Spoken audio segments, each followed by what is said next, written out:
짱구는 못 말려 극장판 어른제국이 역습 리뷰 겸 분석 시작하도록 하겠습니다. 내용을 짚으면서 차근차근 분석해보도록 할게요.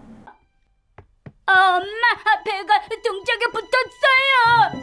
오겹살통 아줌마! 이야기는 켄의 계획으로 인해 어른들이 과거의 향수에 빠져 20세기 박물관으로 도피해버린 것으로부터 시작합니다. 20세기 박물관에서 퍼져나온 추억의 냄새로 인해 어른들이 모두 20세기 어린이로 회귀해버렸죠.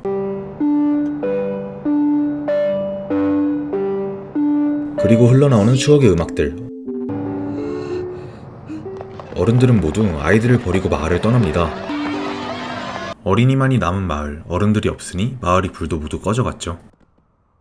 아이들도 잡혀가고 유일하게 남은 어린이인 짱구와 친구들. 아이들은 부모님을 만나 그들을 되찾기 위해 20세기 박물관을 향하죠.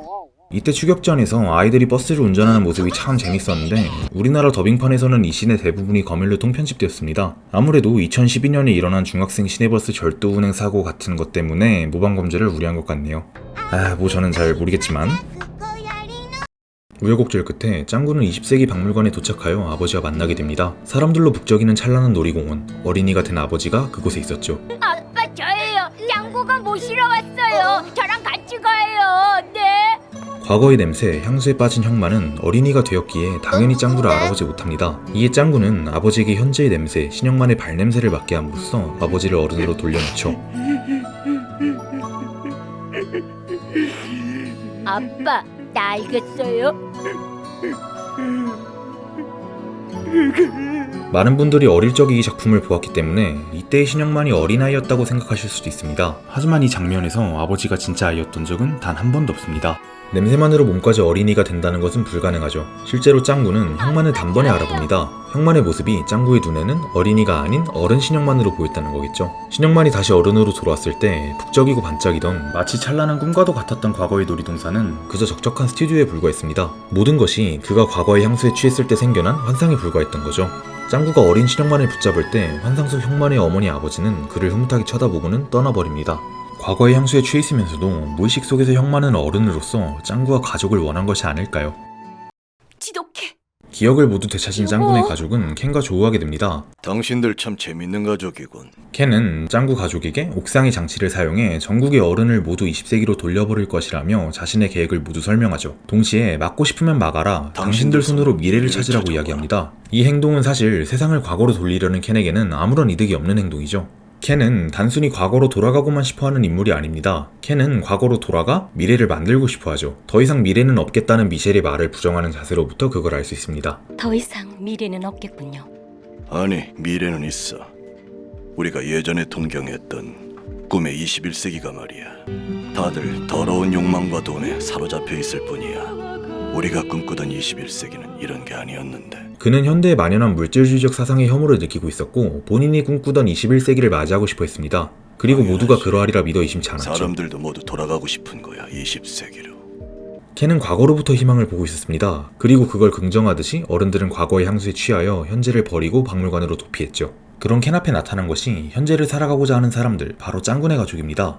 켄은 과거의 냄새에도 굴하지 않고 지금을 살아가 미래를 얻어내려는 짱구네 가족을 흥미로워합니다. 당신들 참 재밌는 가족이군. 그리고 이내 그들을 현재의 희망으로서 인정하고 그들에게 자신의 계획을 막을 기회를 주는 건데 무엇이 하여금 켄이 짱구네 가족을 인정하게 만들었냐 하면 바로 가족입니다. 미셸과 부부냐고 묻는 미선의 질문에 켄은 무심히 부정하죠. 가족에는 켄이 부정하는 작금의 물질주의적 시대상 속에서 그가 유일하게 모르는 가치입니다. 작품 속에서 짱구네 가족은 계속 가족애를 강조하며 그의 계획을 부정합니다. 신형만 그동안 고생 많았다. 하찮은 삶을 사느라 말이야. 켄이 신형만에게 하찮은 삶을 사느라 고생이 많았다라고 이야기했을 때 내 인생은 그렇게 하찮은 삶이 아니야. 가족이 주는 행복이 얼마나 큰지 너한테 알려주고 싶을 정도다. 신형만이 가족의 행복을 언급하며 반박하는 장면이 대표적인 예이죠. 켄은 은연중에 이를 미지의 가치로서 인식하여 짱구네 가족을 희망으로서 인정해주는 겁니다. 그리고 이야기는 과거의 희망인 켄과 현재의 희망인 짱구네 가족의 격돌로 치닫게 되는 것이죠. 짱구 가족 출동이요! 최근 들어 뛰어본 적이 없군. 짱구네 가족은 달리고 또 달립니다. 아이러니하게도 발전된 21세기를 향하고자 하는 짱구네 가족은 힘겹게 계단을 달리는 반면에 발전되지 않은 20세기의 과거를 향하는 켄 일행은 편하게 엘리베이터를 타고 올라가죠. 이 구도는 과거에 매달리는 것은 아주 편하지만 미래를 얻어내는 건 굉장히 어렵다는 메시지를 담고 있습니다.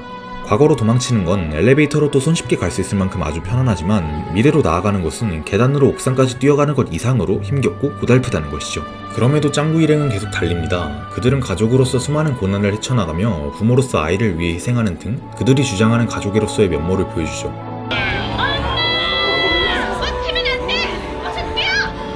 가족들의 희생 끝에 남은 이는 어린 소년 한 명뿐이었습니다. 가족을 원해 여기까지 달려온 어른이 되고 싶은 소년이었죠. 되고 싶어요. 미래를 얻기 위해선 단 한 걸음조차 멈출 수 없었습니다. 짱구는 달립니다.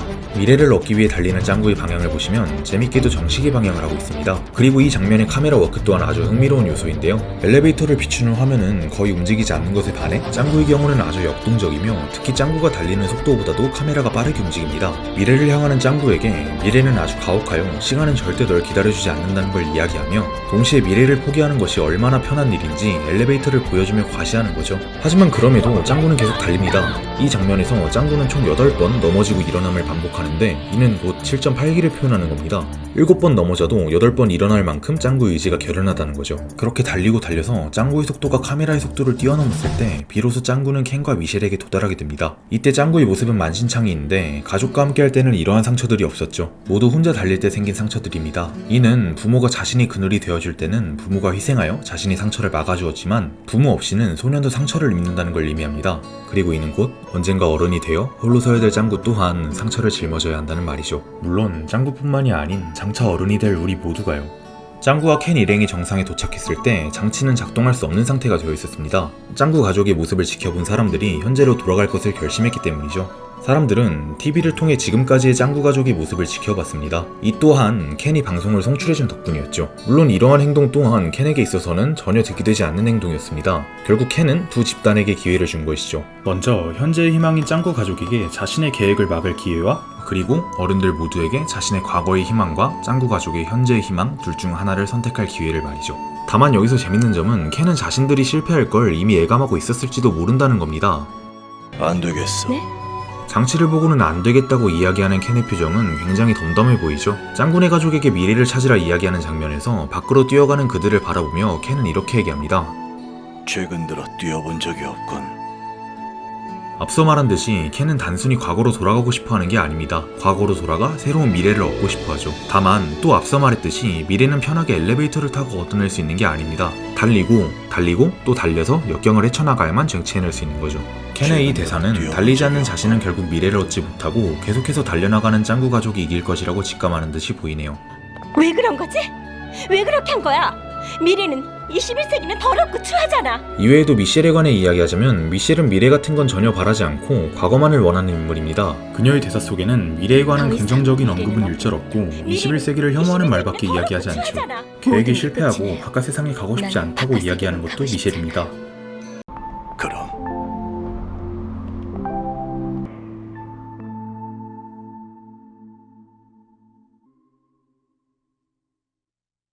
다만 지사예요. 짱구와 짱구 가족에게 그녀 또한 감화되어 결국 죽고 싶지 않다고 이야기하죠. 사건이 해결되고 마을로 돌아온 짱구네 가족, 집으로 돌아와 어른들이 다녀왔습니다 라고 인사합니다. 그리고 그의 짱구가 어서오세요 라고 답하죠. 어른들이 사라졌던 마을은 깜깜했으나 어른들이 돌아오자 다시금 불빛들로 차오르기 시작했습니다. 이상으로 영상 마치겠습니다. 본 영상의 짱구의 질주씬에 관한 해석은 제가 좀 살을 붙이긴 했지만 한 유튜브 영상의 댓글을 토대로 구성된 것입니다. 추후 문제가 생길 시 조치하도록 하겠습니다. 아사히나 미루크님 감사합니다. 이름 순서가 좀 이상하시네요. 그리고 혹시나 왜 7.8기인데 8번 넘어져요? 라고 물어보는 사람이 있을지도 몰라 말씀드리자면 8번 일어나려면 8번 넘어져야 합니다. 뭐 딱히 제가 착각했어서 이야기하는 건 아니에요. 시청해주셔서 감사합니다. 아리가또 생유.